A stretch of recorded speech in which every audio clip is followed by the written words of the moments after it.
Good day everyone, and a very warm welcome back to the channel. Today we're going to listen to actually replacing my OEM intake filter with just a normal cone filter. The reason for this is when I purchased the vehicle, I noticed that the vehicle was in a crash before I purchased it due to its code, and also the reason why I got it so cheap. But then with that obviously came some faults and minor issues to address, one of those being the intake airbox. First, what we're going to listen to is what the car sounds like when it does not have the cone filter on it and when it has the cone filter on it, if there is a difference. First, let's have a listen to the car as we're sitting in the vehicle. This is at idle, which you can mostly hear actually my motor, as my motor is already at 227,000 kilometers. I do not exactly know how many miles that are. You can't really hear the motor that much, only some knocking, which would be my hydraulic lifters, or it's the carriers. I know it's one of those two. So let's listen when I rev the motor a little bit. Now, also take in consideration all my windows are closed.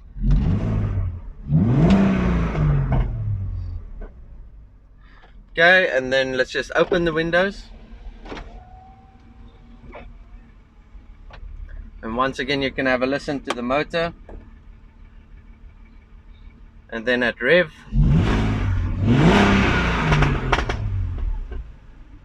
Alright, so that is basically what the motor and the car sounds like with the stock intake filter or air filter. And take in consideration as well, I took my cats out. That's why you hear the blip is much harder or louder than it was before. That is because I took the cats out. It's more of a straight pipe system than it was stock. The cats is out, the mid silencer or resonator box is out, only my rear silencing box is still in place. The rest of it is basically straight pipe. So now we're going to quickly change that filter out and then put in the aftermarket cone filter, and then we'll address the sound once again. Right, so let's have a listen to the motor from the outside.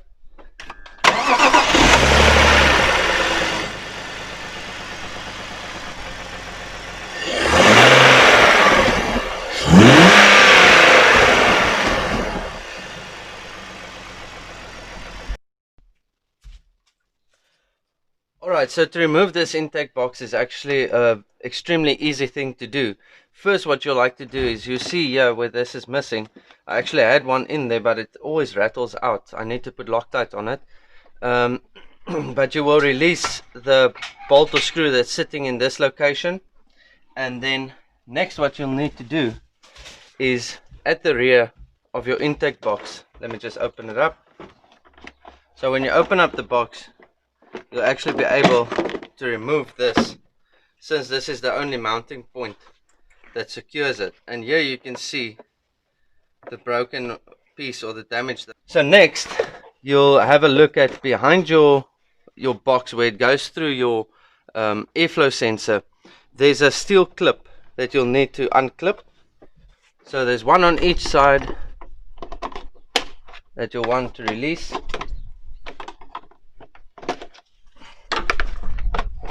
And your airbox is completely loose. As you can see, there's the two clips. So here we can clearly see that this part is actually too small to fit over the MAF sensor. So we'll be needing to make an adapter for this. So if you're ever in need of removing your MAF sensor, all that it is releasing it from your airbox, taking off that hose clamp or just releasing it. And then on your electrical clip where you see the screwdriver going in now, you'll actually see that you can lift that little piece of lip, and that is the retainer, and you'll just pull back the electric fitting and it should release. Now when that is all done, you can literally just pull or tug on the MAF sensor and you'll see that it pulls out with its rubber O-ring. Went ahead and decided that I'm just going to use the old airbox, and I'm going to cut out that flange which seats on the MAF sensor, and I'll be using that as my reducer for my cone filter.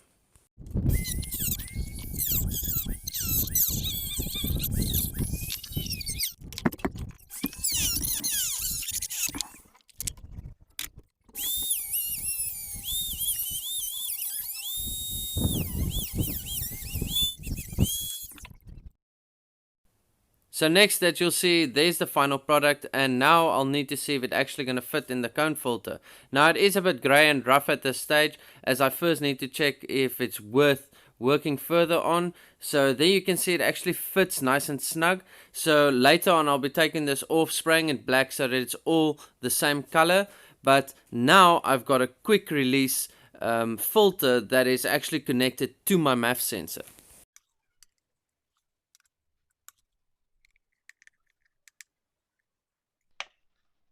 Alright, nice and secure. I don't see any problems with this. Next we need to put back the MAF sensor, and it has its own little rubber boot that needs to sit on there that goes inside the PVC. Then we'll tie it down, and once that is tightened down, we'll just reconnect the electronics. Next, have a look at your stainless steel clips. You'll see that they've got a little slot, that there's a piece of plastic that goes between that slot, and it will just slide in. As you can see there, it's just sliding into the fitting. And then next what we'll be doing is actually mounting it to the MAF sensor. So it goes in easily. Let's see if we can't do the opposite. There we go. Alright, so next let's have a listen if there's any sound difference between the two air intakes.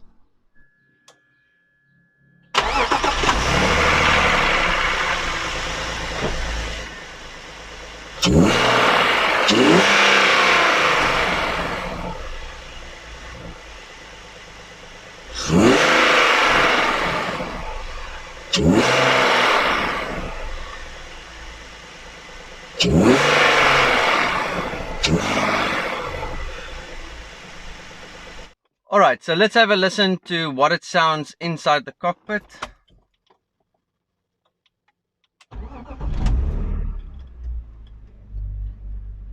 At startup I can't really notice any different sound.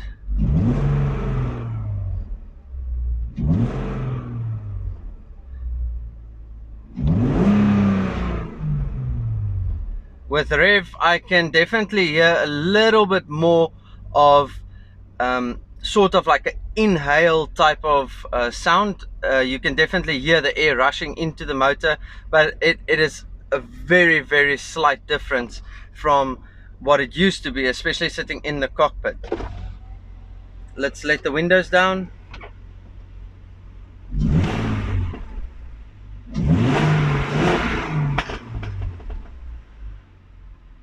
And once again it's the same effect. It's literally just a little bit louder of an air intake sound than what it used to be. I cannot hear much of a difference. I'm sure it will perform much better, as I can definitely hear there's more air accessible to the motor itself. I can also, once I switch off the motor, I can actually hear my butterfly valve closing much louder. It's definitely much louder than what it was. So that's it for this episode. But then on the next episode, guys, for all you BMW owners, whether you've got the basically any BMW range from 1994, I think, up to about 2010, we are going to be doing a full service plus the inspections, inspection 1 and inspection 2. So that is going to be a long video, so prepare yourself for that. But we will be running through all the checks that you need to do, every single thing that you need to check to do a proper inspection on your vehicle and to know that your vehicle is safe on the road. This will be the same inspections that your car will go through once you get your car registered. So if that's something you would like to see, stay tuned for the next video, and I'll see you guys on the next one. Cheers.